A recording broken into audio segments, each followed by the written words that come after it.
है दोस्तों, आज मैं आपको फोबिया के नेम्स बताऊंगा, वो भी हिंदी और इंग्लिश में।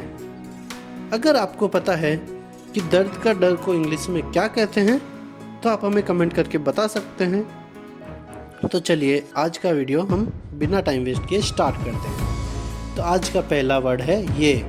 इसे हिंदी में डर कहते हैं और इंग्लिश में फोबिया कहते हैं। इसे हिंदी में कुत्ते का डर कहते हैं और इंग्लिश में साइनोफोबिया कहते हैं। इसे हिंदी में आग का डर कहते हैं और इंग्लिश में पायरोफोबिया कहते हैं। और इसे हिंदी में ऊंचाई का डर कहते हैं और इंग्लिश में इसे एक्रोफोबिया कहते हैं। इसे हिंदी में शादी का डर कहते हैं और इंग्लिश में गेमोफोबिया कहते हैं।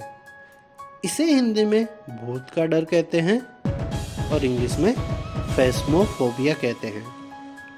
इसे हिंदी में पानी का डर कहते हैं और इंग्लिश में एक्वाफोबिया या फिर हाइड्रोफोबिया भी कहते हैं। इसे हिंदी में खून का डर कहते हैं और इंग्लिश में इसे हेमोफोबिया कहते हैं। इसे हिंदी में मौत का डर कहते हैं और इंग्लिश में थैनाटोफोबिया कहते हैं। इसे हिंदी में लाश का डर कहते हैं और इंग्लिश में नेक्रोफोबिया कहते हैं। इसे हिंदी में अंधेरे का डर कहते हैं और इंग्लिश में निक्टोफोबिया कहते हैं। इसे हिंदी में जानवरों का डर कहते हैं और इंग्लिश में जूफोबिया कहते हैं। इसे हिंदी में समय का डर कहते हैं और इंग्लिश में इसे क्रोनोफोबिया कहते हैं। इसे हिंदी में गहराई का डर कहते हैं और इंग्लिश में बाथोफोबिया कहते हैं।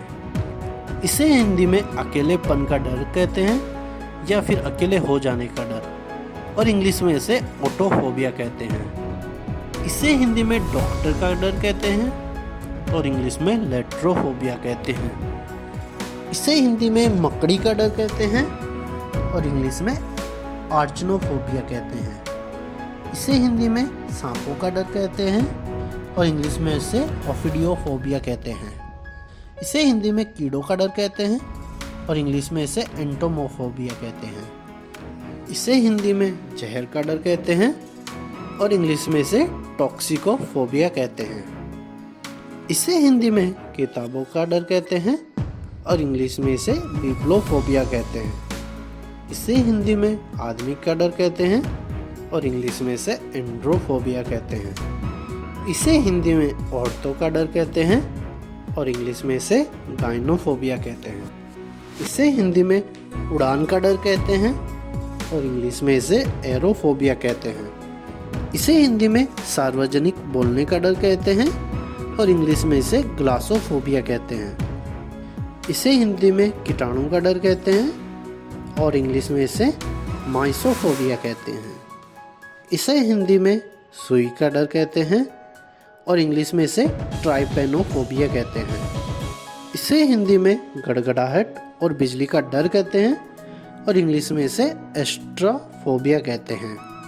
इसे हिंदी में यात्रा का डर कहते हैं और इंग्लिश में इसे होडोफोबिया कहते हैं। इसे हिंदी में दर्द का डर कहते हैं और इंग्लिश में इसे एल्गोफोबिया कहते हैं। इसे हिंदी में भगवान का डर कहते हैं और इंग्लिश में इसे थियोफोबिया कहते हैं। इसे हिंदी में बदसूरती का डर कहते हैं और इंग्लिश में इसे केकोफोबिया कहते हैं। इसे हिंदी में नींद का डर कहते हैं और इंग्लिश में इसे सोमनीफोबिया कहते हैं। इसे हिंदी में 13 नंबर का डर कहते हैं और इंग्लिश में इसे ट्रिस्काइडेका फोबिया कहते हैं। इसे हिंदी में अनजान विदेशी का डर कहते हैं और इंग्लिश में इसे जेनोफोबिया कहते हैं। इसे हिंदी में भीड़ का डर कहते हैं और इंग्लिश में इसे ओक्लोफोबिया कहते हैं। इसे हिंदी में बंद जगह का डर कहते हैं और इंग्लिश में इसे क्लोस्ट्रोफोबिया कहते हैं। तो दोस्तों, इस वीडियो में आपको फोबिया नेम्स हिंदी और इंग्लिश में बताए हैं। तो पहले जो हमने सवाल पूछा था उसका आंसर मिल गया, तो आप हमें कमेंट कर दीजिए और इस वीडियो को लाइक कर दीजिए और हमारे चैनल को सब्सक्राइब करके नोटिफिकेशन बेल ऑन कर लीजिए। Finally, thank you for watching.